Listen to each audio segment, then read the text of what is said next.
No ar, programa Vereda Literária, conversando hoje com o professor e ensaísta Luiz Carlos de Assis Rocha.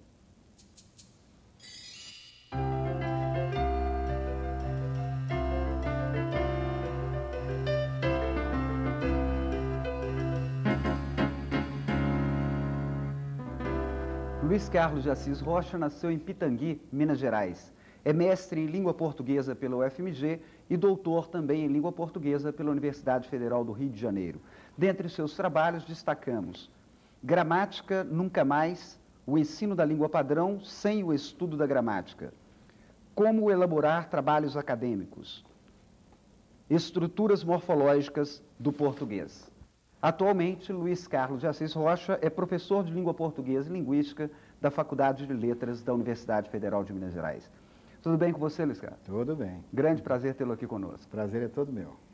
Pois é, Luiz Carlos, do ensino de nível médio ao ensino de nível de pós-graduação, né, em letras, passando por diversas publicações em artigos e livros, gostaria que você contasse para nós um pouco dessa sua história.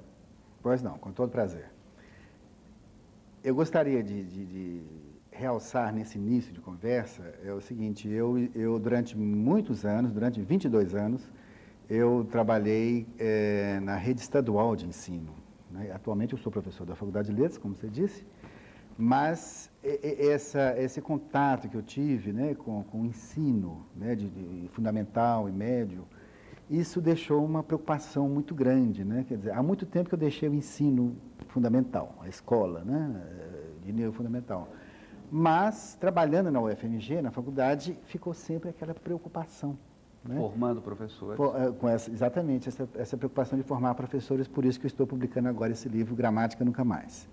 A minha trajetória é muito simples, né? Eu estudei aqui na UFMG, na Faculdade de Letras, né? Mestrado em língua portuguesa aqui.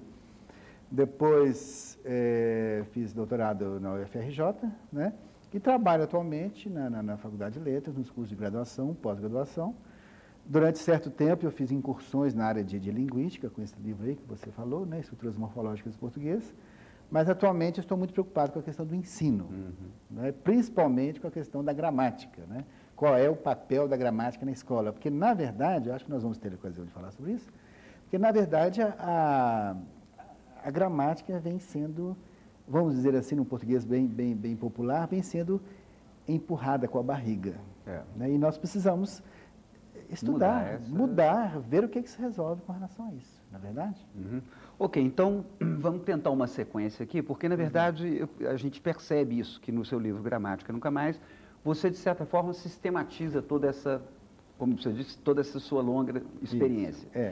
Eu selecionei aqui alguns princípios, como você mesmo denomina, dentro do trabalho, aqueles que guardam uma relação talvez mais estreita com uma problemática geral da literatura também, e eu vou te apresentando e vou te pedir para comentá-los para nós, né?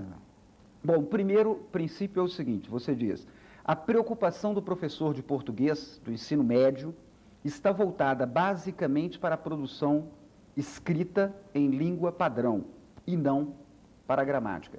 Então, antes de falarmos propriamente da distinção entre gramática e língua padrão, vamos tentar o que é que você denomina como a língua padrão. Ah, sim, pois não. Olha, no ensino de português aconteceu uma coisa interessante. Há muitos anos atrás, o ensino de português só se preocupava com o correto e o incorreto. Eu, quando estudei, né, só era válido, só era aceito, só era levado em consideração a chamada língua correta, língua padrão.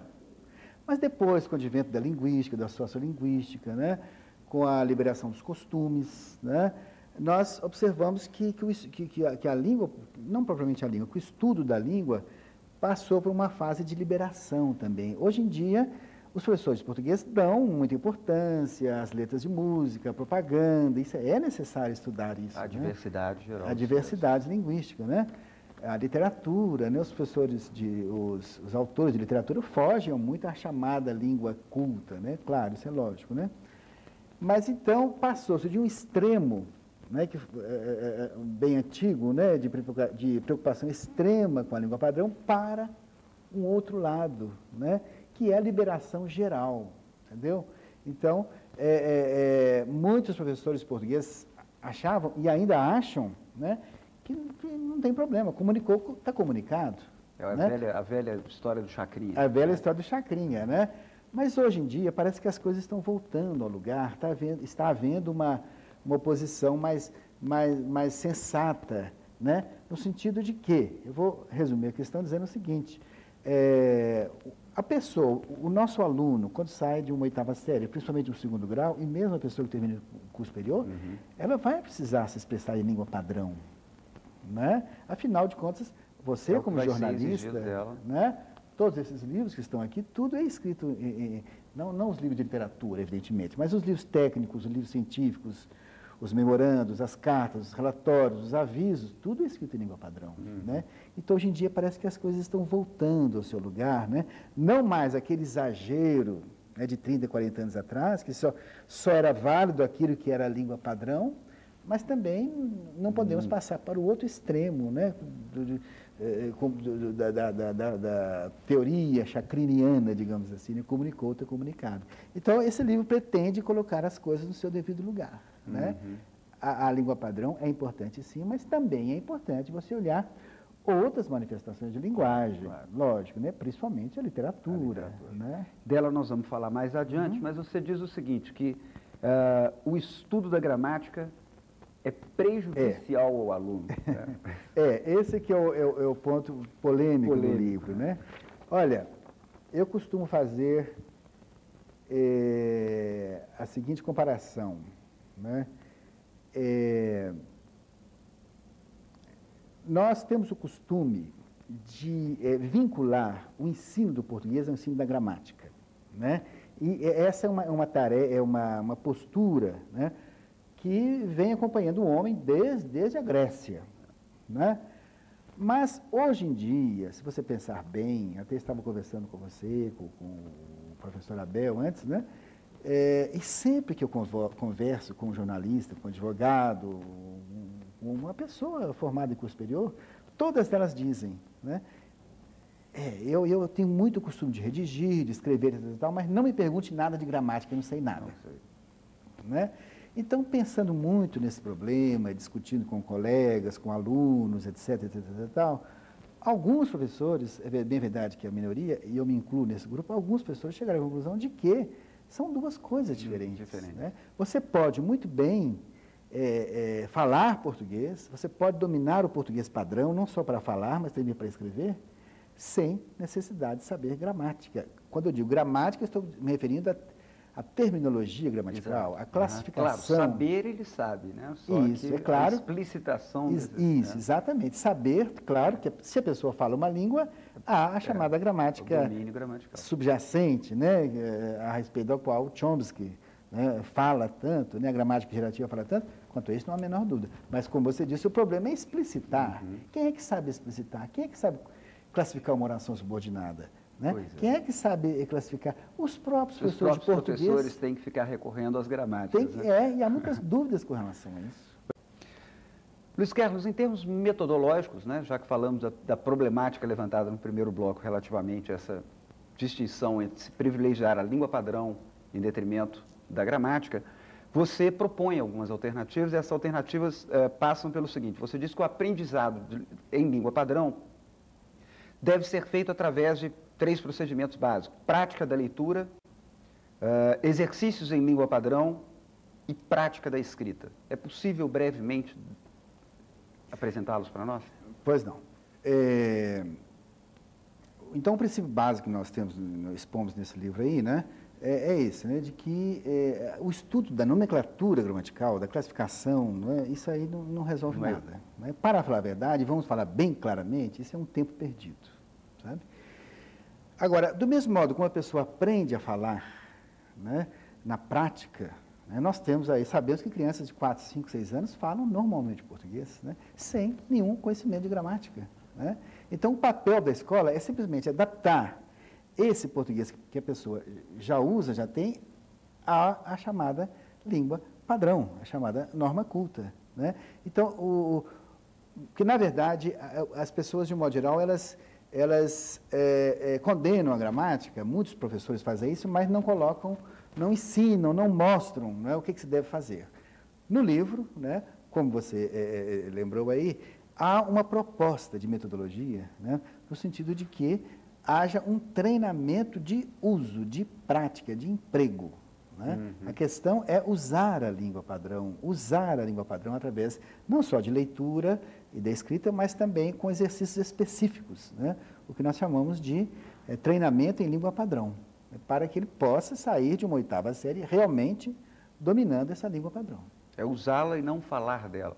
Exatamente, exatamente. Bom, você faz uma sugestão que também traz consigo uma outra natureza de polêmica, essa separação, estamos falando aí de ensino, em nível de ensino fundamental, depois a gente fala do ensino médio, Sim. de que o português, as aulas de português sejam separadas da prática literária. Isso. Né? Isso traz problemas operacionais? Como é que você pensa essa questão operacional disso? Olha, eu acho que a questão, eu já dei aula em escola estadual durante muitos anos, eu acho que a questão não é complicada, sabe? Porque as aulas de português, digamos, uma 7ª série com 4 aulas por semana, né, elas podem ser divididas, né, simplesmente 2 aulas para o professor, chamado professor de português, né, e 2 aulas para o professor de prática literária, sem nenhum ônus. Que não seriam os mesmos. O ideal seria que não fossem os mesmos, né, que fossem professores diferentes, né, o ideal. Agora, mas eu acho que isso é interessante pelo seguinte, porque aí o aluno, ele vai ver com clareza a distinção que há entre o uso da língua padrão para fins utilitaristas, né, imediatistas, né, como, por exemplo, para escrever um aviso, para escrever um relatório, para fazer uma carta, né, um regimento, né? E esse é o uso da língua padrão. Né? Agora, é claro que a escola não pode tolher, né, a capacidade, né, a criação literária. Né? Isso é importante para que o aluno tenha uma visão do mundo, né, das coisas. Né? Eu acho extremamente importante que o aluno tenha também essa oportunidade de ter o contato com os grandes autores, porque isso é de fundamental importância para o aluno, para ele poder pensar. Né? Então, eu acho que essa separação é muito importante, porque é muito comum na escola, quando o professor corrige alguma coisa do aluno, né? Se o aluno fala assim, aqui na escola tem um professor, não sei o que, o professor corrige, professor de português. Aí o aluno logo pergunta, mas se Carlos Drummond de Andrade faz assim, por que eu não posso? É preciso haver uma clara distinção entre os usos, não é isso? Pois é, aí você diz o seguinte, que o erro de português existe com relação à língua padrão, mas que ele inexiste com relação à prática literária ou à aula de prática literária. Bom, mas aí eu te pergunto pessoalmente uma dúvida minha. Não ficaria também uma certa paranoia no aluno entre a transgressão literária intencional para um determinado efeito estético e o erro pelo erro? Olha, eu acho que vai depender muito da habilidade do professor, né? Eu acho que o papel do professor é extremamente importante. O professor tem que ter uma clareza muito. Aliás, um dos grandes problemas do ensino de português é que o professor de português não tem clareza com relação aos objetivos do ensino de português, né? Pena que nós não possamos falar sobre isso, mas esse é um dado extremamente importante. Extremamente, né? Importante. Mas eu acho que se o professor mostrar, né, que existe a chamada língua padrão, que é muito usada, né? Afinal de contas, se você pega técnicos em eletrônica, em enfermagem, em telecomunicação, pega médicos, advogados, engenheiros, normalmente eles usam a chamada língua padrão, a língua, né, língua comum, né, a língua do dia a dia. Né? Isso é uma coisa. Agora, outra coisa é o uso literário da língua, a prática literária da língua, né, em que praticamente vale tudo, desde que se consiga agradar, né, o leitor. Né? Você pega um trecho de Guimarães Rosa, por exemplo, né? Você vai dizer que aquilo ali está errado. Não tem sentido uma coisa dessa, né? Bom, e já que você falou em Guimarães Rosa, você é um estudioso da obra dele, inclusive dedicou a ele a sua tese de doutorado, e ele é um inovador sistemático da língua. Né? Eu gostaria que você falasse um pouco para nós também desses autores inovadores dentro da língua. Sim. Né? Pois é, para mim foi um prazer muito grande, né, ter trabalhado com Guimarães Rosa, porque realmente a minha tese de doutorado foi a respeito da criação lexical em Guimarães Rosa, né, e depois ainda publiquei umas coisinhas sobre a língua de Guimarães Rosa. Eu me preocupo muito com a língua de Guimarães Rosa, que é relativamente pouco estudada, né? A obra literária dele é muito estudada, mas a língua é pouco estudada, mas há um outro estudo a respeito disso. Então, a obra de Guimarães Rosa realmente é inovadora com relação à criação lexical, né?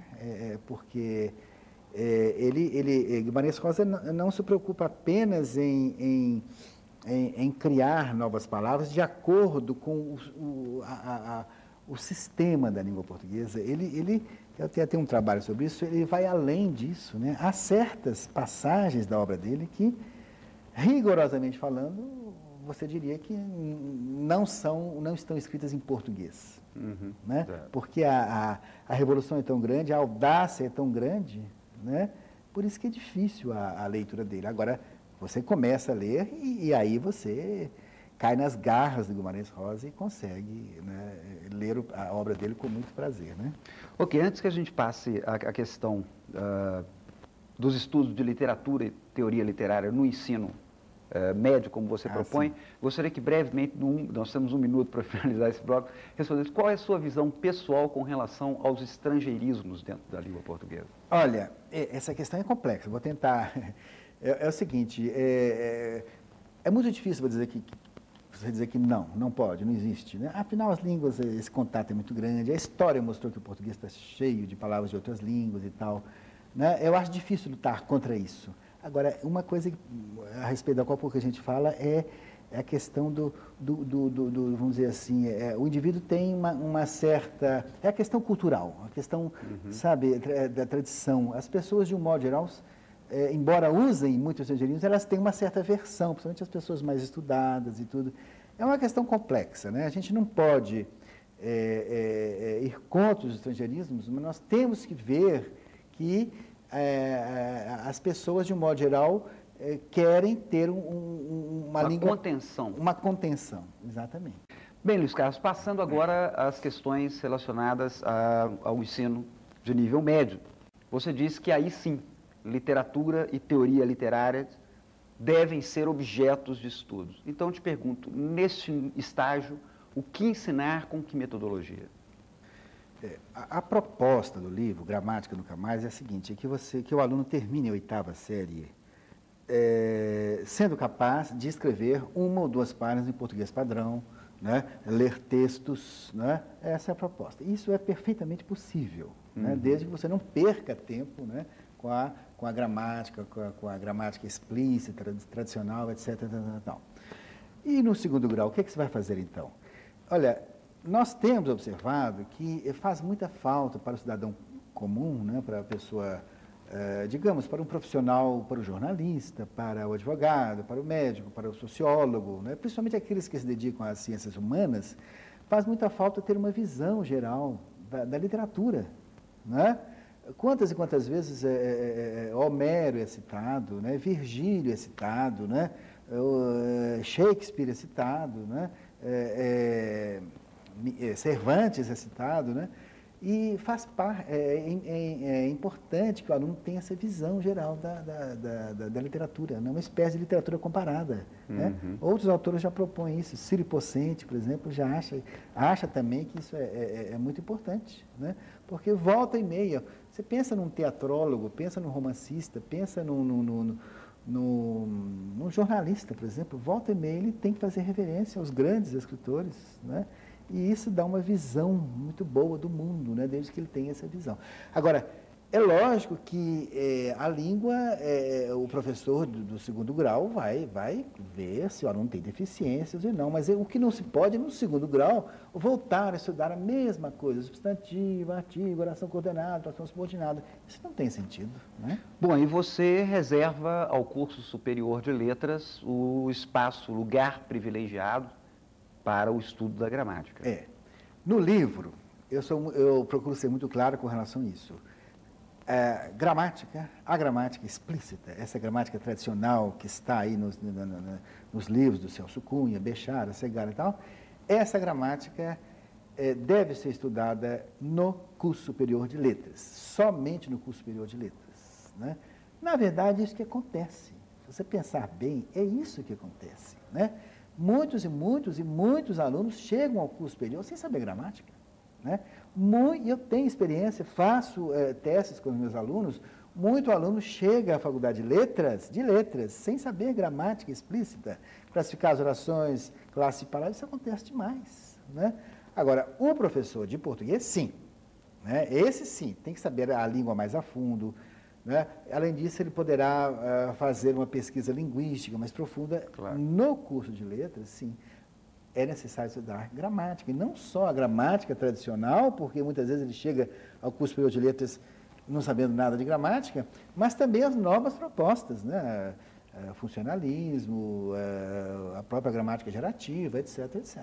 E no caso específico dos estudos literários, inclusive com finalidades de compreensão estilística dos textos, né? Ah, sim, não há Isso dúvida é nenhuma, fundamental, né? Claro, né? lógico. Agora, uma questão problemática. A realidade atual dos nossos currículos, das nossas estruturas curriculares, dos nossos cursos de formação dos professores e principalmente dos nossos sistemas de avaliação, vamos pensar aí, por exemplo, no vestibular ou nos concursos em geral, vão na contramão desse processo. Quer dizer, operacionalmente, mais uma vez eu te pergunto, como é que você vê mudanças para isso? Agora, é lógico que o papel do pesquisador, do professor de uma faculdade, de uma universidade, é pensar e propor, né? Eu sei que há problemas, a coisa não é simples, né? Mas, por outro lado, tem havido melhoras muito grandes com relação a isso. O vestibular da UFMG, por exemplo, né? Ele não exige mais gramática explícita, né? Não há. O importante é o desempenho linguístico, né? O texto, a compreensão do texto, né? E a escrita, né? Então, tem havido modificações nesse sentido, né? Nós temos escolas particulares que não estão assim tão aferradas à gramática. É claro que perdura isso, né? Agora, eu acho que importante é o seguinte, é a convicção do professor. O professor de português, ele não pode ficar subordinado, sabe, ao que se passa num concurso do Tribunal de Justiça, do Tribunal de Assado, do Tribunal de não sei de quê, da Assembleia Legislativa, em que se ficam exigindo, em que se exigem picuinhas, né? O feminino de cupim, o coletivo de borboleta, coisa que ninguém sabe, só para pegar o aluno, né? O professor de português tem que ter a sua convicção de que o ensino deve ser assim, né? Ok, essa é uma questão que eu vou te colocar ela apenas en passant, porque você também a coloca en passant em sua obra, que é a questão do domínio do latim. A velha questão. Antigamente havia latim nos currículos e as pessoas escreviam melhor, dominavam melhor o português. Qual é a sua visão?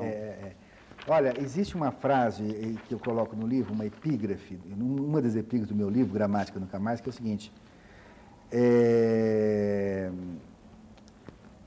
fácil ter ideias novas. O difícil é esquecer as antigas. Nós temos essa ideia, essa tradição de que para saber português é necessário saber latim, né? Eu, sinceramente, eu digo isso com muita clareza, depois de pensar muito, eu acho que não, eu acho que isso é um engano, sabe? Você vê que hoje em dia professores, doutores, né, jornalistas, né, dão aulas em faculdades, universidades. E não tem. Quem é que sabe latim hoje? Quem sabe latim? Quem sabe latim hoje é só professor de latim, né? É claro que é importante estudar o latim com fins específicos, né? Mas você vai às faculdades aqui de Belo Horizonte, de qualquer lugar, os doutores em linguística, em literatura, em língua portuguesa, ninguém sabe latim, porque latim é outra língua. Rigorosamente falando, é um outro sistema, é outra sintaxe, é outra morfologia, né? Então, não faz sentido falar isso. Ok. A minha última pergunta para você, nós temos 1 minuto para ela, e é apenas até um convite ao seu trabalho, como elaborar trabalhos acadêmicos, em que você apresenta uma orientação para os alunos de graduação e pós-graduação, da apresentação até material do texto, né? Mas aí eu te pergunto o seguinte, não seria ideal também que essas orientações fossem praticadas pelo menos no ensino de nível médio? Você fala elaborar trabalhos acadêmicos já no ensino médio? Um padrão... Sim, eu acho que não há dúvida, né? Eu acho que o ideal seria que já a partir do segundo, do ensino médio, já houvesse essa preocupação, né? Porque no ensino médio o professor já passa trabalhos de literatura, né? de física, de química, né? Não há dúvida, o ideal seria que já a partir do segundo grau, né, houvesse essa preocupação, né? Agora, a proposta é para um curso de graduação e pós-graduação. Porque lá nós vemos a deficiência maior, né? A deficiência, nós parece que sentimos isso, né? É verdade. Ok, Luiz Castro, Veleda Literária agradece a sua entrevista, deseja ainda muito mais sucesso para o seu trabalho. Muito obrigado. Tá bom, eu que agradeço. Muito obrigado. Recebemos na produção do nosso programa as obras A Caixa Preta, de Tiago de Melo Andrade, da RHJ Editora, Belas Macieiras e um Paraíso, de Joana Dark Torres de Assis, da Alice Editora, e O Passageiro do Arco-Íris, da RHJ. Contamos com você aqui no nosso próximo programa. Uma boa leitura. Muito obrigado.